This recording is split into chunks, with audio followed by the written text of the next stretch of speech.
On today's video, we're going to upgrade some of the winching components on the Tundra by switching to some Factor 55 hardware. Coming up. A bad day.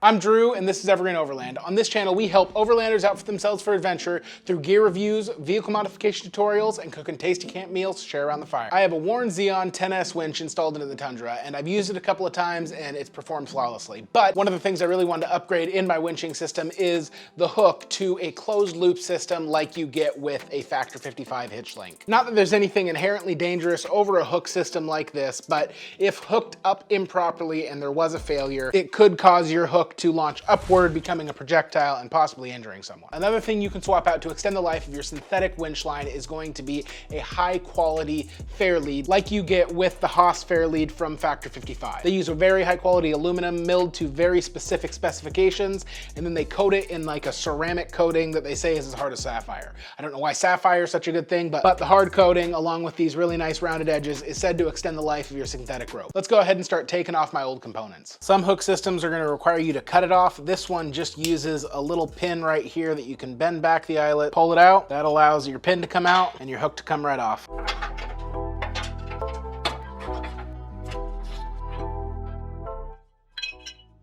All right, well, let's just take a second to compare these. This is the Warren right here. It's a totally forged product, and for the most part, I don't really see anything wrong with it. Yeah, it's got a little bit more pitting to it, but it's also been on my rig for multiple years, so I mean, that's to be expected by rock chips. The back kind of has this carved out little area, which probably reduces weight. The Factor 55 is just one solid chunk that's been milled out. I'm pretty sure these are made overseas. I'm not exactly sure if it's China or somewhere else, and these guys are made 100% in America, which is awesome. I went with the 1 inch, so I believe that is a 1.0 right here. They also make one that's a little thicker. I'm not sure if I would need that or not. I just went with that one. We'll see if I have any troubles with it. And this is probably closer to 1.5 inches, which would probably match up pretty closely with the larger size that was available in the Factor 55. All in all, there's probably nothing wrong with the Warren. I just wanted to switch it out to something that has a really good reputation in the overall industry for being an awesome Fairlead. Now let's take a look at the Shackle Mount. This is completely forged. It's just the Warren standard hook. Again, nothing wrong with it probably, but I just wanted to switch it out for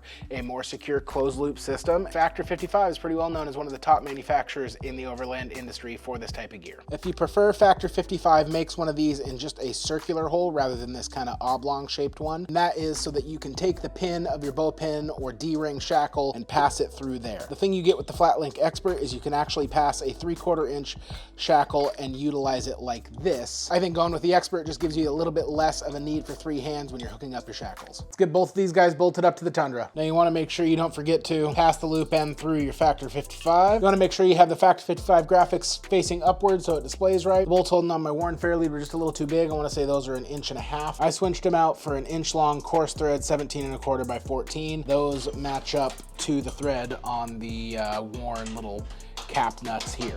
Now there isn't a whole lot of movement up and down on mine, but you just want to make sure the inside rough edge of your bumper is not extending past to where it's going to come in contact with the rope in any way. You want your synthetic rope to round this corner unobstructed by anything on the other side. This should be the only thing your rope ever comes in contact with. All right, the Flatlink is universal. It's got both the writing mirrored on either side. It's not going to matter which direction you put this on. So right inside there, you'll see just a little snap ring. You want to use a pair of snap ring pliers to grab a hold of that. Just grab a hold of that and take it out. That allows the pin to slip out. Then you just insert the end of your line, drop the pin back in, and repeat this in reverse. Drop in the snap ring into its little recessed groove on the inside. Last thing you're going to want to do is power in your winch and suck it up tight, being really careful to keep your hands a safe distance away from the winch drum.